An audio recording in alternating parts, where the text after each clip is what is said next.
Hello sir, नमस्कार। हजुर नमस्कार हजुर। मेरो नाम देवेन्द्र चौलागाई, म यतै नराकोट गाउँको हो। हजुर, म यहाँको स्थानीय हो। हजुर हजुरको यो अहिले सिजन तिहारको छ।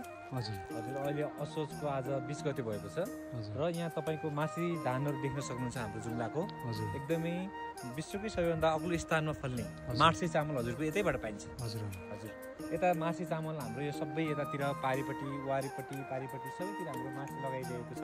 हजुर पारिपट्टिको देखिएको गाउँ पनि हजुरको चुरेल गाउँ भन्ने गाउँ हो। हजुर हजुरको के छ त भन्दा यहाँको विशेषता भनेको के छ त भन्दा तपाईको यहाँ तपाईको जेठमा धान रोपेर तपाईको असोजमा यहाँको बाली पाकेर चाहिँ तपाईको लगाउने सिस्टम हुन्छ।